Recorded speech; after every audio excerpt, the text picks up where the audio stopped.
My wife and I were awakened by our neighbor's dogs barking at about 12:30 to 1 in the morning.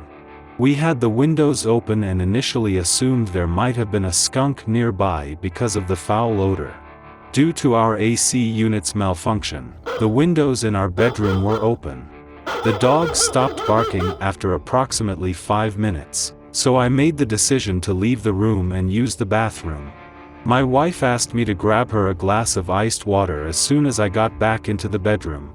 After entering the dining room from the hallway, I turned to enter the kitchen when I saw a big head peering into the kitchen window and now staring directly at me. About 20 feet separate the hallway from the kitchen window.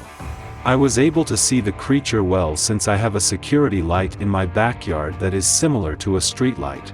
The hair on the conical-shaped head was about 4 to 5 inches long and dark brown, bordering on black.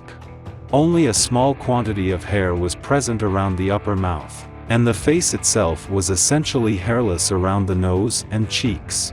The jawline was quite strong and shaped like a gorilla's, although it was more like a human than a gorilla.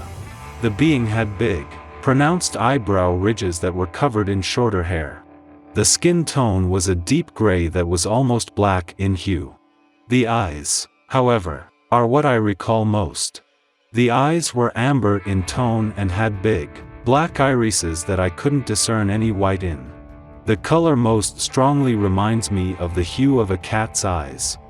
It took me approximately 30 seconds of standing motionless and staring at the thing that was staring back at me before I understood that the creature's head and eyes were in the upper portion of the window and that its shoulders were outside the window frame. However, I could see the neck and the area of the chest, and they were both enormous and muscular. I would estimate that this creature must weigh between 450 and 500 pounds based on how I perceived it to be. This approximate weight is a result of the creature's general size and bulk that I could see. Please be aware that the window is 26 inch. I never saw below the mid-tummy region, which was slightly larger but did not appear to be fat. When I saw that this thing was much larger and stronger than I was, I started to get scared.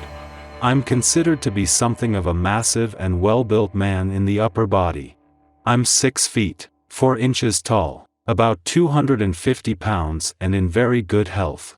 However, I came to the realization that if I were to stand next to this creature, I would appear to be a child.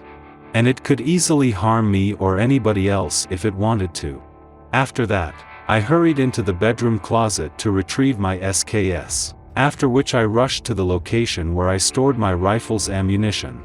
My wife questioned what was wrong after noticing that I was afraid.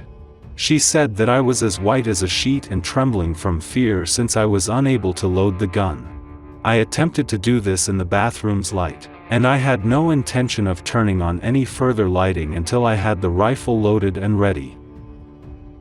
I eventually placed some ammunition for the rifle on the bed. As I attempted to load the SKS, I warned her that something large was staring at me from the kitchen window. I finally loaded the weapon with all 10 rounds before returning to the dining area. I'm still unsure whether 1, 2, or even 3 shots could stop it quickly and without a headshot with even the hard-hitting strength of a military round like a 7.62mm round from an SKS. We heard a loud, strange howling sound coming from the backyard while I was loading the rifle, which finally made me stop loading the weapon since I assumed the sound was coming from inside the house. Before leaving the dining room, I turned on all the lights, including the porch lights and those within the home. I will say that my plan was to shoot the thing and deal with the consequences later. I was very terrified, and I worried about my family. I served in the U.S. Army for 6 years, was a member of the Special Forces, and am a combat veteran, Gulf War.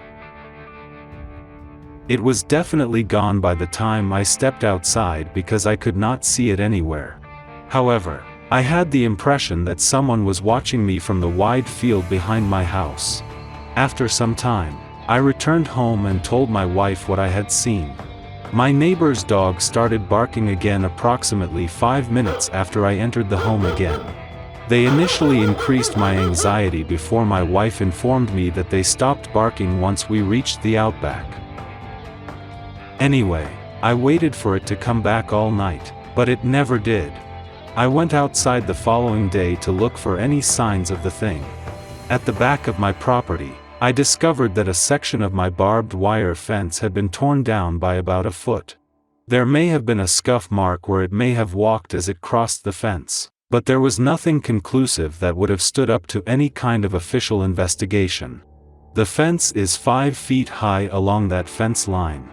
At that time, I understood that I had witnessed a Bigfoot, Sasquatch, or whatever name you like.